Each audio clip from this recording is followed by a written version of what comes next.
Assalamu alaikum. Welcome to the language of Qur'an, easier than English, lesson 2. The key learning outcome of lesson number 2 is to make ourselves familiar with the definiteness, which is one of the 4 properties of ism. Along with what we've learned in the previous session, inshallah, on the subject of Arab, we should be able to start forming our first set of nominal sentences in Arabic, recognizing them and translating them. So let's begin with the blessed name of Allah. Bismillahir Rahmanir Rahim. Alhamdulillah. From lesson number 1, you'll already be familiar with this diagram. Every ism in Arabic has 4 properties. Definiteness, either definite or indefinite. Gender, masculine or feminine. Number, singular, dual or plural. And of course, in the previous lesson, lesson number 1, we described to you what are the 3 options as far as I'rab was concerned. Either it will be Rafa, Nasab or Jar, one of the 3. So these are the 4 properties of an ism which you all need to be familiar with before you can understand any ism in Arabic or be able to translate or recognize any of the grammatical structures. Very, very important for us to learn. So this diagram will help you, inshallah, to get an overview. And of course, you're welcome to redesign the diagram, do your own, but please use this as a reference. So again, the short forms I'm going to use for definite is D and I for indefinite, masculine and feminine, which you can see singular, dual and plural. And for Rafa, R, N for Nasab and J for Jar. These are short form that will help us go through the lessons, inshallah, without having to write a lot on the screen, which is not the easiest thing in the world to do. So we have this structure here, 4 properties, inshallah. So let's begin by taking a closer look at definiteness. Every ism in Arabic will either refer to something which is specific or non-specific. So if you look at the words example I've given you, when I say a city, baladun, a town, a city, a place, it could be any. I could be referring to any city in any country, any place in any country. So baladun is any. If I say sayyaratun, a car, it could be any car. There are millions and millions of cars in the world. It is not specific. And if I say rajulun, a man, it could be any man. Out of the billions of people on earth, it could be any. Qalamun, it could be any pen. Not specific. Kitabun, a book. It could be any book in the world. So this is called indefinite. And majority of the words that you're likely to come across, of course, will be indefinite, meaning non-specific. Nouns are generally non-specific. However, there are a special set of nouns which are specific. For example, instead of saying a book, I say to you the book, al-kitab. A book, kitabun, al-kitabu, the book. Now, when I say the book, I'm referring to a specific book, not any book in the world, the book. So one book itself, and that makes it specific. If I say kitabi, my book, now again, a book could be any book. When I say my book, it becomes specific. And hamidun could be any man or a boy, but hamidun is a specific person. It is a proper noun. And then we have Londonu. Now, London could be, of course, specific, but I'm not referring to any city. London is the capital city of the United Kingdom. So London is a specific place. So when I say London, the listener knows I'm talking about a specific place in the United Kingdom, the capital city of the UK. When I say huwa, he, again, it's specific. I've already mentioned somebody and I'm saying he. For example, Hamid is a teacher. He is a very good teacher. I don't need to repeat Hamid again and again. So pronouns refer to something specific. If I use the word this or that, those are specific also because I'm referring to or pointing to something specific. For example, this tree, that house, these are specific words. So there are 2 types of nouns as far as English is concerned, and same thing in Arabic. Either the noun, the ism, will be nakiratun, indefinite, or ma'rifatun. Ma'rifatun means definite. So use those short forms for now, inshallah, until you're familiar with the Arabic terminology. So indefinite or definite. There is no third option as far as an ismun is concerned in Arabic. It will be clear when you know the rules, inshallah, whether it is definite or indefinite. Instead of trying to remember which word is definite, which word is indefinite, the scholars of Arabic have given us 7 categories of ism, meaning of all the nouns or ism in Arabic, they've categorized 7 which are always definite. And this is inshallah ta'ala the 7 categories of definiteness that we need to note. So there are, number 1, proper nouns. Al-Ismul Alam, number 1. And inshallah, I'm going to give you on lesson 6.9 a list of all or most common proper nouns used in the Quran. And then we have the pronouns. We've already seen an example of that. Pronouns. For example, saying Hamid is a teacher. I can repeat the word without using Hamid. I can just say he is good teacher or he is a very clever teacher, etc. Number 3, we have demonstrative nouns, pointing words. These words are always definite. Pronouns will pick up inshallah from lesson number 5, and demonstrative nouns we will pick up at lesson number 12. And then we have the definite article in Arabic, definite by al. This is called the definite article, equivalent to the in English. And this is going to be picked up in this lesson, inshallah.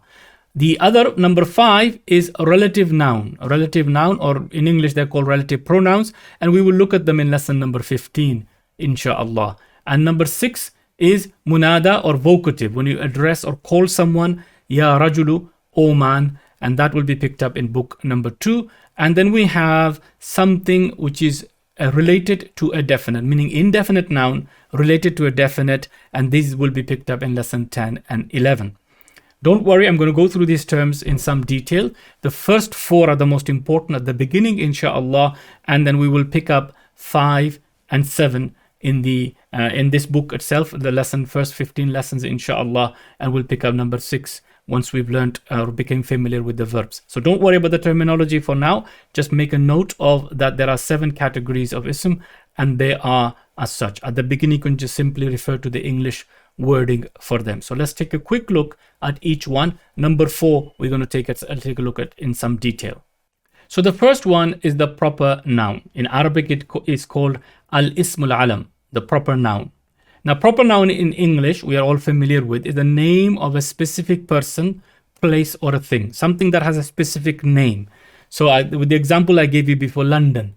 London is the name of the capital city of the United Kingdom. Specific is proper noun.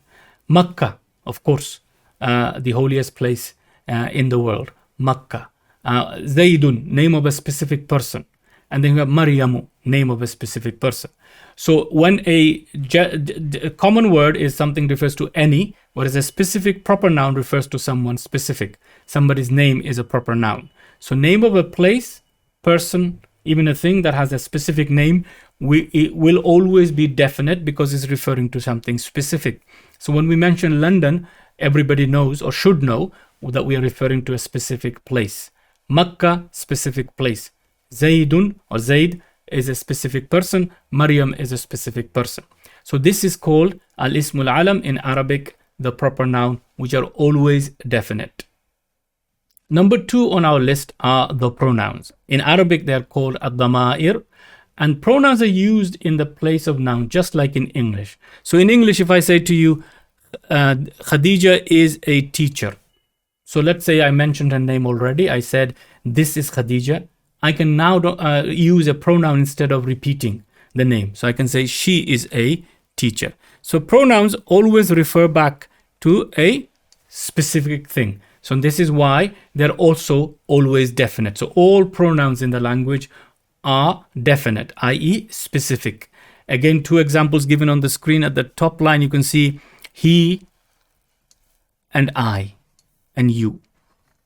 So of course, we have many more. They, you as in plural, you as in feminine, and I, we, etc. These are all pronouns. In Arabic, we have 2 sets of pronouns, mainly for personal pronouns. The first set we're going to study, inshallah ta'ala, in lesson number 5. So in lesson number 5, we're going to study the detached pronouns. And these are examples here. Ana, I, huwa, he, anta, you. And these have been used in the Qur'an almost 1400 times. Then the other set of pronouns, which are very important and very commonly used in the Qur'an, are called attached pronouns. These are always written attached to words. And inshallah, we'll start learning them from lesson number 8 and 9, 10 and 11. And we'll also study them under verbs in book 2, where we will look at them how they are attached to verbs. So we have detached pronouns, and attached pronouns. The detached pronouns used almost 9,000 times in the Quran, whereas the detached pronouns are used 1,400 times, and the attached pronouns are used almost 9,000 times in the Quran. So very, very important. Before we can begin to understand Quran, we need to be very familiar with these. So only thing for you to note now, inshallah, is that every pronoun is always definite, always specific.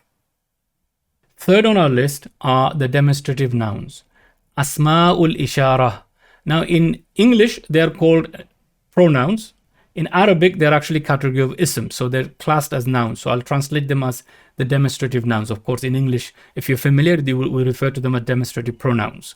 There are a set of pronouns in English. In Arabic, there are a set of category of ism. So they will have the 4 properties. And inshallah, all that was relevant for you to know about them, you'll study them in lesson number 12. So for now, just note that when I point to something, the pointing word is also definite. So if I say this house, that car, so I'm saying here, this house, that car, those people, these books, they're all definite because they refer to something specific. This house is a specific house. That car is a specific car. And that's what we mean when we say the demonstrative nouns are definite. And again, there are 2 words you can start off with in your Arabic, inshallah. The first one is هذا, this. ذلك, that. هذا, this. ذلك, that. Of course, just like in English, in Arabic, we have 2 sets. One for pointing to something near, one for pointing to something far. So you can see 2 examples here that I've got for you. هذا بيت. This is a house. ذلك بيت. That is a house. So one is used for pointing to something near, the other used to point to something far. In Arabic, we also have one for pointing to something feminine, one for pointing to something masculine, as well as plurals, as we have in English. So we will cover the full set and their importance, and they're used in the Quran 1060 times. So they're very, very important for our study. And inshallah, in lesson number 12, you will have a detailed lesson of all that you need to know to begin to progress your understanding of Quran, inshallah. Definite by al. The definite article in Arabic is called al-mu'arrafu bil-lam, made definite by lam. And it has 2 parts. The first part, the one I'm pointing to, is called a hamzatul wasl. This has been briefly mentioned in the introductory session. Key points about it, please refer back to that video on mapping Arabic if you have not seen it already. So we have the hamzatul wasl followed by the letter lam. And it is this lam that makes it definite. It is this lam, not the hamzatul wasl. They combine together because we cannot read a letter beginning with sukoon in Arabic. So the hamzatul wasl comes at the beginning as a temporary sound. And therefore in Arabic it is called definite by lam. Definite by lam, we're going to simply translate it as definite by al, so that it reminds that it is al at the beginning that makes it definite. So al is equivalent to the in English. Most important thing to note here is that al in Arabic is always written attached to the word, whereas the in English we always write separately. So you can see here the Muslim, the student, the book. The is written separate word, and then we have the word Muslim afterwards in English. In Arabic, al will always be written attached to the word. And when we add al to a word, we make it specific. So instead of a Muslim, meaning any Muslim, instead of a student, a book, it becomes the book, the student, the Muslim. So all we do is we add al in front, and we have al-Muslimu, the Muslim, al-Talibu, the student, and we have al-Kitabu, the book. So this is the major difference between Arabic and English. To the word the is written separately. In Arabic, it is written attached. Again, I've hinted to this before. In Arabic, it's very, very important to note, whenever we have a single letter word, it is always written attached to the following word. It is a general rule in Arabic. And technically, al is a single letter. Hamzatul wasl is coming as a helping sound to help us read the text correctly. So it's al-Muslimu, al-Talibu, al-Kitabu, instead of Muslimun, al-Muslimu, Talibun, al-Talibu, Kitabun, al-Kitabu. Again, the definite article in Arabic, relatively easy inshallah. So please make a note of these points. The Hamzatul Wasl only appears at the beginning of certain words in Arabic, a very few. Wherever they appear, the general reading rule is as follows. You only read if the speech begins with it, otherwise you ignore it in reading. So if the first thing you see is a Hamzatul Wasl, which will only appear at the beginning of a word, unfortunately in normal standard Arabic it is not even marked. So you have to know whether it is a normal Hamza or Hamzatul Wasl and read it correctly. In Quranic script you will often see a symbol like so placed on top to let you know that this is Hamzatul Wasl. So alhamdulillah, even without knowing any rules of Arabic, we can still read it correctly. Normally the Hamzatul Wasl is read if speech begins with it with the E sound. So you have Ibnun, Ij'al. But in certain command forms of words and others where the third letter has a dhamma. So the first is your Hamzatul Wasl, second will always have a sukun. But if the third letter has a dhamma or a pesh, you will read it with a dhamma or pesh. Unsur, unsur.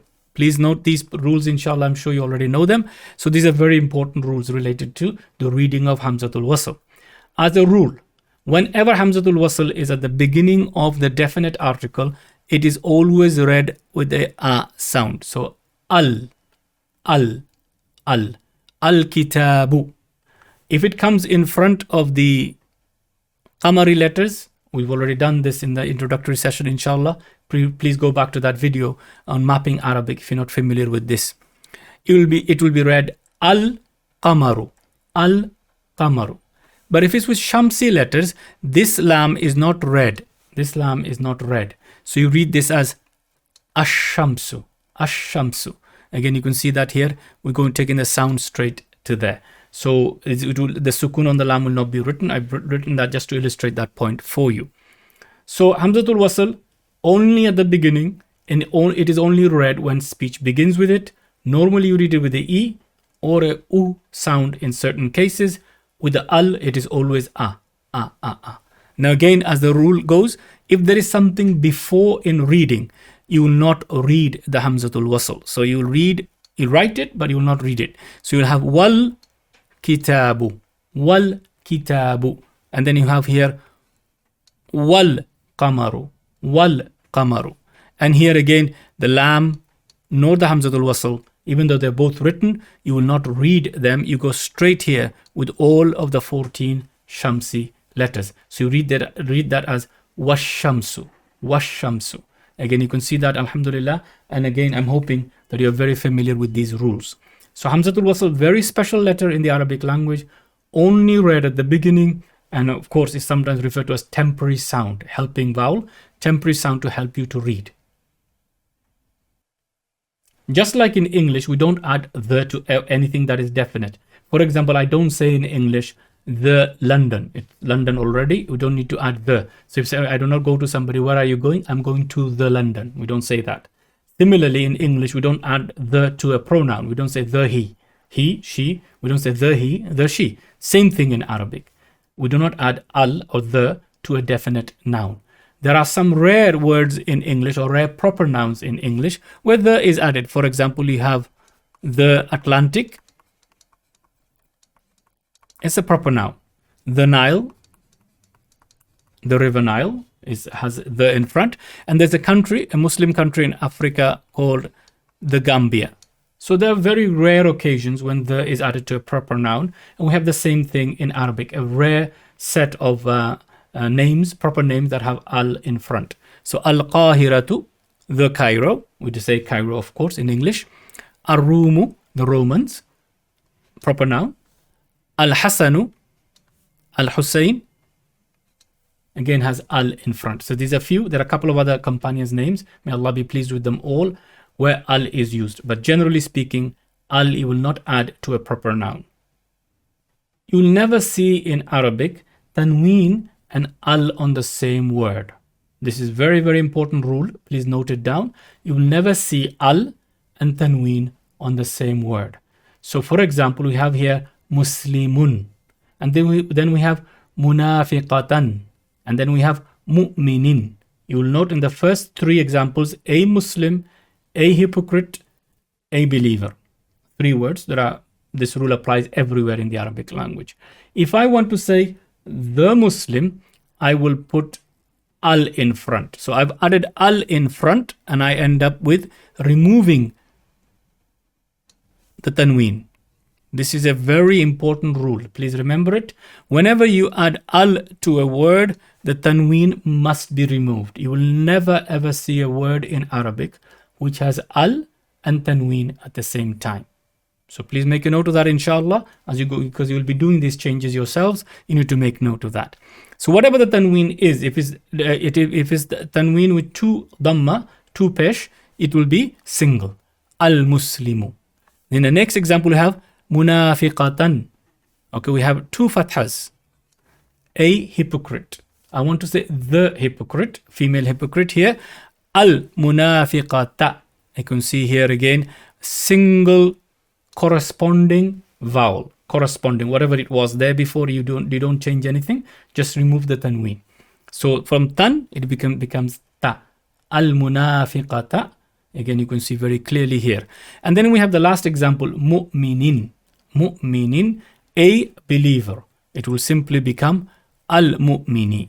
Al mu'mini. So all you're going to do is remove the tanween and look for the corresponding single vowel sign, and you'll put that there. So tanween and al never go together on the same word, and whenever you add al, you remove the tanween. So when we look at these words now on the screen, we have muallimani. It means two teachers. Don't worry about this. We're covering it in lesson number 4. Two teachers. I want to say the two teachers. Not any two teachers, the two teachers. I would put al in front. But note, the word has no tanween. Therefore, there will be no change at the end. Muallimani, no change. Kafiruna becomes al-kafiruna, the disbelievers. So indefinite, definite, no change whatsoever. Only thing al can do with tanween is remove it. That's it. On the others, it will not impact in any other way. Mu'minatin. Now this one has tanween. So does it become al-mu'minati, the believers? Don't worry, these words, plurals and so on. Lesson number 4. Inshallah, be patient. We're going to go there.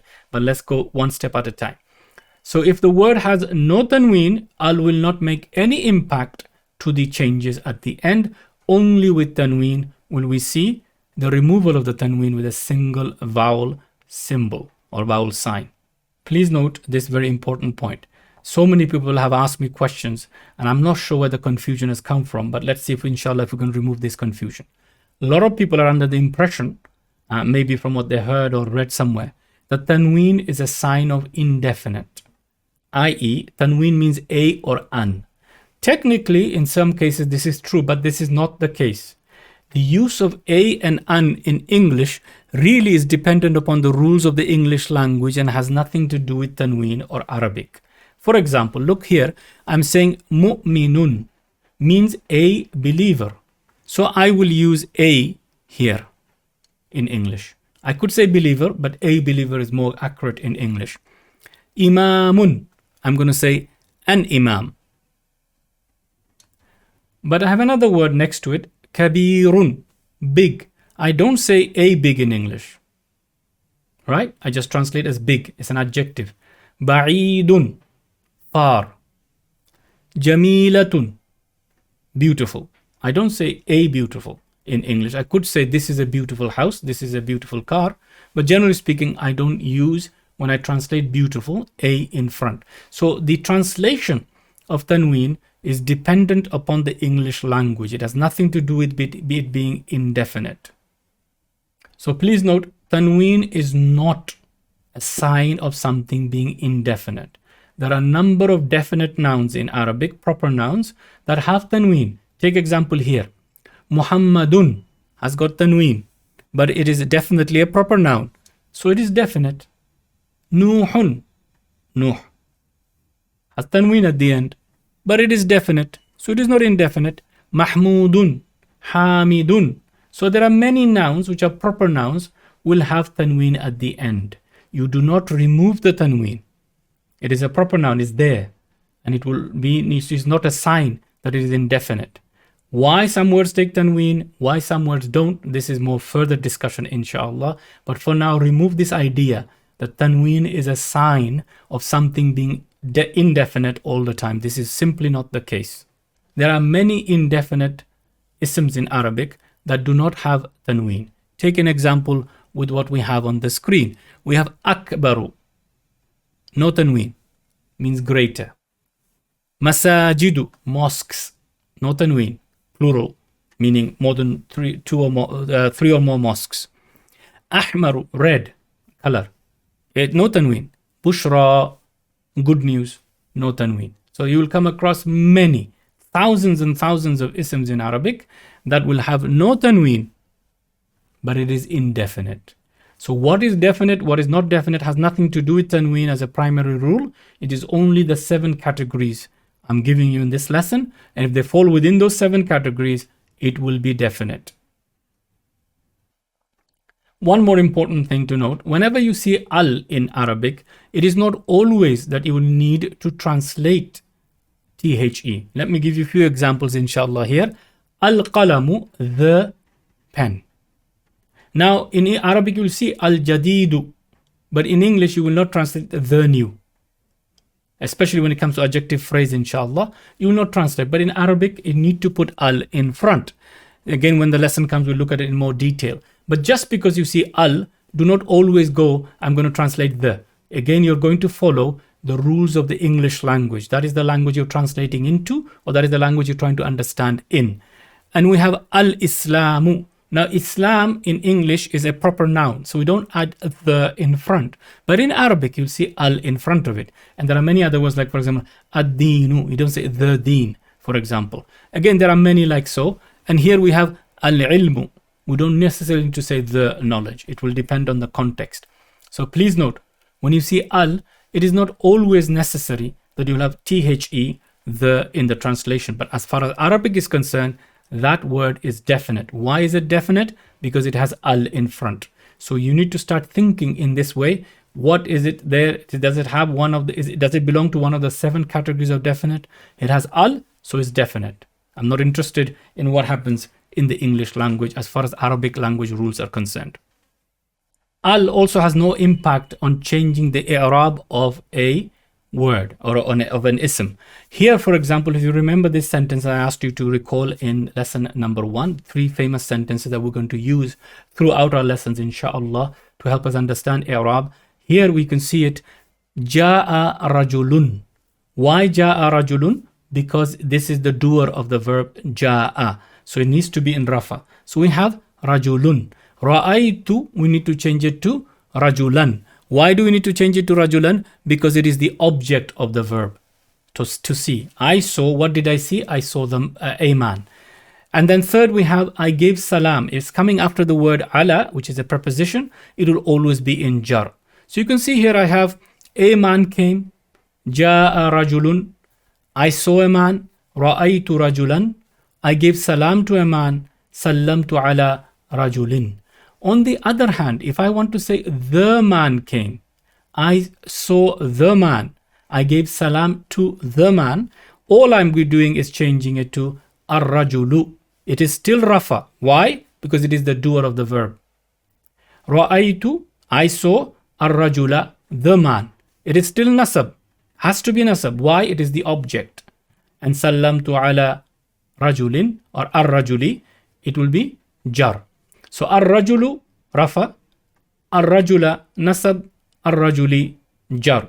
Same as rajulun rafa, rajulan nasab, and rajulin jar. The i'rab will not be changed. The i'rab will not be changed, I repeat, based upon al. It will be exactly the same. So as I mentioned in the earlier notes in lesson 1, the sign of i'rab is either tanween or u. Only for these types of words, by the way, please note that this category, it will be definite or indefinite, does not matter. Un will indicate that it is rafa, u will indicate that it is rafa. And why is it u? Because of al. The same goes for the other 2 examples. Again, it's an area of confusion. Many people under some impression that somehow when you add al, the i'rab changes. No, because the i'rab as far as rafa, nasab, and jar is concerned remains the same And again, please go back and watch the video on rice, role, i'rab, category, and expression. This will clarify all doubts. And i'rab, unfortunately, is usually very complex for non-Arabs to understand. And then many people give up Arabic. Please trust me, be patient, and inshallah it makes sense. So please note these points. Al will not change the i'rab. We've already covered the first 4, and again they will be discussed in more detail. Proper nouns, inshallah, I'll give you a list on 6.9. Pronouns, lesson number 5, we'll introduce them. And of course, demonstrative nouns, lesson number 12. And al, we've already covered in this lesson, which is lesson number 2. The other 3, please don't worry about them, inshallah. They will be covered also in dedicated lessons. And the next one is the relative nouns. I will be going through them in lesson number 15 for you, which is the last lesson of book 1. And the vocative we will do after we've done verbs. It's used about 300 times in the Qur'an, inshallah. But after we've learned the verbs, we'll appreciate them a little bit more and it'll be easier to understand. So I moved them into book number 2. And the last 7th one, we will study, inshallah, in lesson number 10 and 11. I'm only going to give you a brief example with 5, 6, and 7, just to complete the lesson. But please don't worry about them at this stage. Inshallah, in the appropriate lesson, Allah give tawfiq, we will try to explain them in some detail for you so that you will have all the information that you need. At the beginning, when you begin your study, if you try to catch everything, you will end up with catching nothing. So focus on the easy ones first and most common. Inshallah, as you begin to see and use them, the others will fall into place. Trust me, this is the best method of going. At the beginning, learning whole load of terminology is not going to help us at the beginning. So first 4, inshallah, get them today from this lesson. The other 3, let's take a very brief look at them. Relative pronouns. They are similar in English when we say that, who, whom, those who. These are all relative pronouns. For example, in English, when I say all that glitters is not gold. All that glitters is not gold. So word that is a relative pronoun in English. In Arabic, they are a category of ism, and they're used 3,500 plus times in the Quran. So very, very important. And I've given you the biggest or the most important list in lesson number 15, inshallah, where you'll have them and you'll also see how they're used. They're primarily used with verbs. So in book 2, after we finish the study of verbs, we'll be able to appreciate them fully. But I have given you a complete listing in lesson number 15 with a brief summary of how they're used with some common examples. So for now, just note 2 words which you should be familiar with. Alladhi.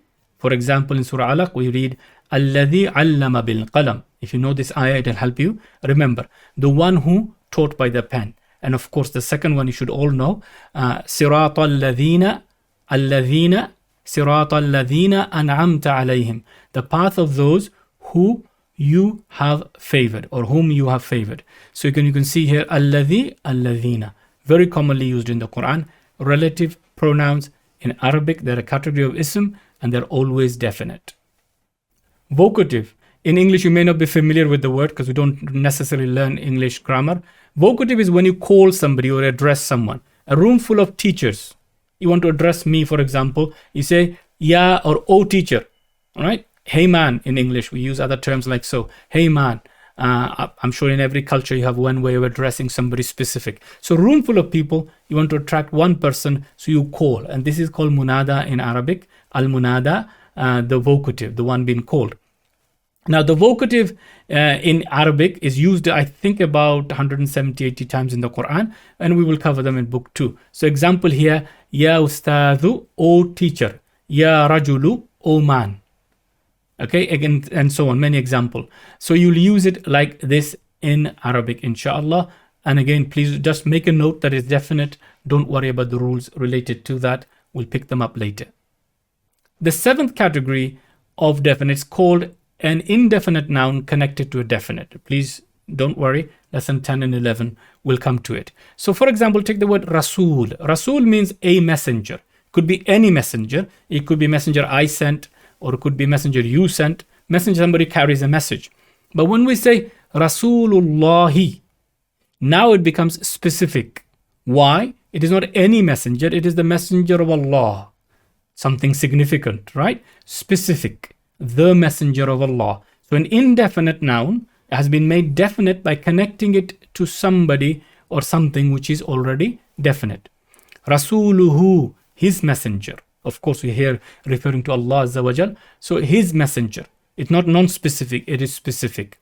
For example, if I say his pen, it is not an ordinary pen anymore. It is his pen, specific pen. Pen is indefinite. When you attach it to something or link it to something which is definite, it will become definite. And this will be picked up in lesson 10 and 11. So this is your seventh category of ism that are always definite in Arabic.